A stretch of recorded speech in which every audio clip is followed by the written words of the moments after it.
Hello everyone. I am Dr. Savan Giridhar Dharmapurivar, Associate Professor, Vidyasagar Kala Mahavidyalay, Khairi, Bijewada, Ramteg.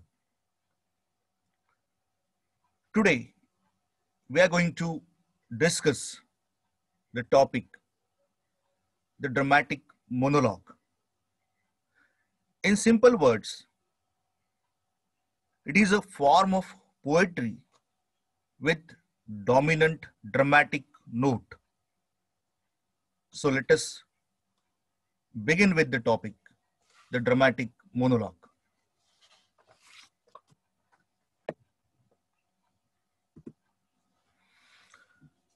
We are going to learn this topic under following subtopics or the key points. We shall first try to understand the meaning and definition of the dramatic monologue. Then we shall learn about the various features of dramatic monologue. As Robert Browning is one of the greatest masters of this form, so next we shall learn about Robert Browning's contribution in the field of dramatic monologue. And the last subtopic or the key point that we shall discuss will be features of Robert Browning's dramatic monologues. So these will be our key points when we will learn the topic, the dramatic monologue.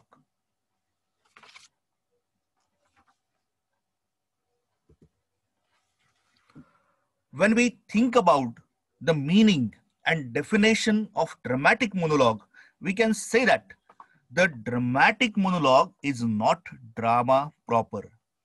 Means when we take the meaning of dramatic monologue, we can say that dramatic monologue, though we are studying it as a type of drama, as a dramatic type, but still dramatic monologue is not drama proper because it can be read but cannot be acted on the stage. As the basic need, basic what we can say characteristic of drama is that drama can be acted on the stage. But when we learn dramatic monologue as a dramatic type, we have to what we can say understand first dramatic monologue is not drama proper because it can be read but it cannot be acted on the stage.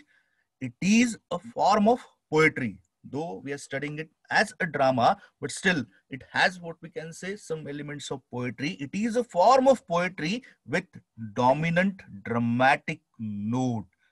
It is in fact part drama, part poetry. We can say that it is a half drama and half poetry. It is mixture of drama and poetry. One cannot call it drama in complete sense. We cannot say that dramatic monologue is 100% drama, or we also cannot say that dramatic monologue is 100% poetry, but rather in place of that we can say that dramatic monologue is part drama, part poetry. One cannot call it drama in complete sense, though it has some dramatic affinity. Some dramatic elements are there, some poetic elements are there. It is a mixture of both the elements. That's why I'm saying that dramatic monologue is a literary type. It is a, what we can say kind of drama, kind of poetry, which is part drama, part poetry.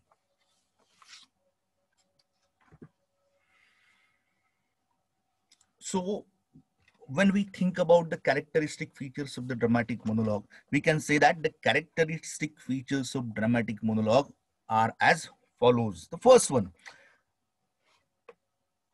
in dramatic monologue, there is a single character on the stage. Means whenever it is presented on the stage, at the same time, I'm telling you that it cannot be acted as the drama, but it can be read on the stage. So whenever the dramatic monologue is presented on the stage, there is a single character on the stage. And that single character is speaking to the silent listeners.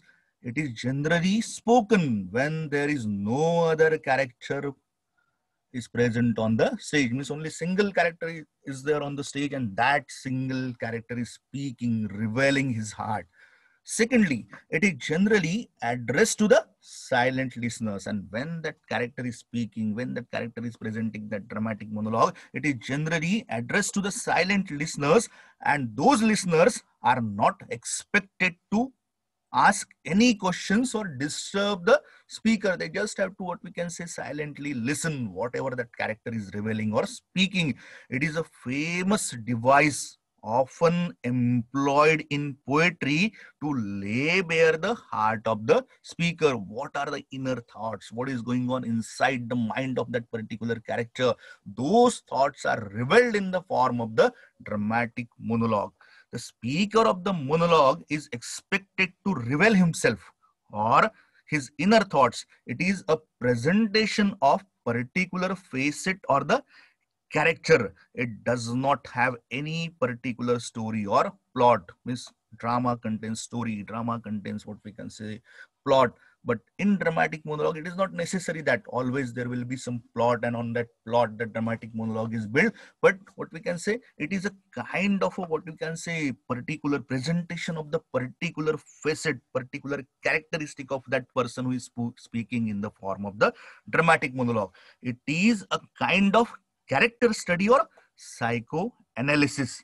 It has been, what we can is, in the form of the dramatic monologue, what the writer, what we can say, that writer of the dramatic monologue wants to tell us. He wants to reveal, he wants to lay bare the heart of the speaker who is speaking in the form of the dramatic monologue, and by doing so he's doing some kind of character analysis. We come to know about that character, we come to know about the other person's characters which are mentioned in the form of the dramatic monologue. And this form, the dramatic monologue, has been successfully and effectively used in English literature by two great writers. The first one was Robert Browning and another was Lord Alfred Tennyson.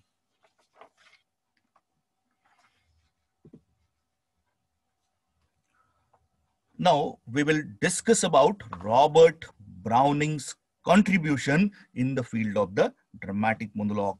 The most notable name in the field of dramatic monologue is of Robert Browning. He was a great and skillful master in this field. He made this form immensely popular. The finest poems of his life, or of his, what we can say, literary career, have been written in the form of the dramatic monologue. His contribution to the dramatic monologue is great, matchless, and beyond words. Means whatever the poems, whatever the immortal literary creation that Robert Browning has made, it has been made by him in the form of the dramatic monologue. His contribution to this particular kind of literary kind or the dramatic kind is very great. The finest examples of the dramatic monologues which are written by Robert Browning are The Ring and the Book, The Last Ride Together, Andrea del Sarto, My Last Duchess, and many more poems can be mentioned which are created wonderfully in the form of the dramatic monologue by Robert Browning. So when we think about the monologues written by Robert Browning, we must discuss what are the characteristic features, what are the chief features of the Robert Browning's dramatic monologues. And we can say that the characteristic features or the main features of Browning's monologues are as follows. The first one, through his dramatic monologues, Robert Browning not only gives the character analysis, but also presents a certain viewpoint or a philosophy regarding life. We can say that his monologues are filled with the philosophy of life, with certain viewpoint that throws light on the, what we can say, people's life. Then secondly, his dramatic monologues are fine blend of drama, poetry, and philosophy. I have already told you that dramatic monologue is a mixture of poetry and drama. It is part drama, part poetry. In the same way, dramatic monologues written by Robert Browning are fine blend of drama, poetry, and he adds them with the philosophy. His monologues are storehouse of his ripest experiences and profoundest thoughts, means whatever the experiences of life, whatever the experiences of other people's life, whatever the worldly experiences are there, those worldly experiences are put in the forms of the profoundest thoughts, and those are presented by Robert Browning from the medium of his dramatic monologues. Okay, then we can say that in his monologues, he deals with the different characters taken from all walks of life. His or what you can say dramatic monologues are filled with many people, many characters, and those characters are chosen by Robert Browning from all walks of life. Means rich people are there, poor people are there, beggars are there, many great what we can say statesmen or the head of the states are there. Their wives are there. Means he chooses his characters from all walks of life, and then we can say that his monologues are like colorful and wonderful gallery of the portraits presenting true colors of life. We can see the true colors of life when we go through, when we read the dramatic monologues written by Robert Browning. Thus, we can say that Robert Browning is the greatest master of this form who made it immensely popular in English literature. Before we end our discussion, let us take a quick recap of the things which we have learned in our lecture. So one by one, we can say once again, take a quick recap of the things which we have gone through. We have learned. So we have learned this topic under the following subtopics or the key points, and those key points were meaning and definition of dramatic monologue. Then we have gone through the characteristic features of dramatic monologue. Then we discuss Robert Browning's contribution in the field of dramatic monologue. And lastly, we have seen that what are the features of the dramatic monologues written by Robert Browning. So one by one, we have discussed all these things and we are taking a quick recap of all those things. When we think about the meaning and definition of the dramatic monologue, we can say that dramatic monologue is not drama proper because it can be read but cannot be acted on the stage. The basic need of drama is that it should be presented, it should be acted on the stage. So dramatic monologue cannot be acted, but it can be read on the stage. Then it is part drama, part poetry. It is not 100% drama, it is not 100% poetry, but it is part drama, part, it is kind of what we can say drama or kind of poetry, which is part drama, part poetry. Then it is kind of a poem with dominant dramatic note. Then dramatic monologue is not drama proper, though it has some dramatic affinity.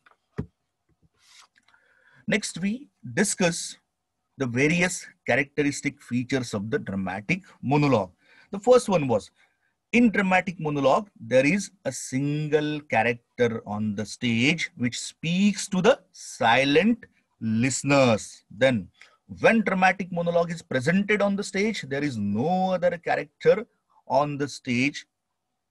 Then we have studied that this character addresses to the audience, but audience are not expected to ask any questions to him. They just have to silently listen whatever that character is speaking in the form of a dramatic monologue. Then dramatic monologue is a device to lay bare the heart of the speaker. It is just like a or kind of a character study or the psychoanalysis. Then it has no any particular story or the plot. And the major poets who effectively used this form in English literature are Robert Browning and Alfred Tennyson. While discussing the Robert Browning's contribution in the field of dramatic monologue, we can say that the most notable name in this field is of Robert Browning. He is a great and skillful master of dramatic monologue, and his finest poems are written in the form of a dramatic monologues. And famous examples are The Ring and the Book, The Last Ride Together, and Ria del Sarto. My Last Touches, and many more examples can be given. Means most of all the poems of Robert Browning, all the finest poems of Robert Browning are written in the form of the dramatic monologue. So when we discuss about Robert Browning's contribution, it is very necessary that we should also discuss about what are the main features of dramatic monologue written by Robert Browning. And we can say that Browning's monologues are not only character study, but they also present a viewpoint about the life. His monologues are a fine blend of drama, poetry, and philosophy. Robert Browning's monologues are storehouse of ripest experiences and profoundest thoughts. At the same time, we can say that we find a fine gallery of the portraits in the monologues written by Browning, and he chooses his characters for writing dramatic monologues from all walks of life. And lastly, I can say that his monologues are wonderful and colorful gallery of the portraits. We come to know about life, we come to know about people, we come to know about certain philosophy, we come to know about certain viewpoint about life when we when we read the dramatic monologues written by Robert Browning. And with this, I can say that we have come to the end of our discussion on the topic dramatic monologue and Robert Browning's contribution in the field of dramatic monologue. I hope you might have enjoyed and understood it. This is all for today. Thank you.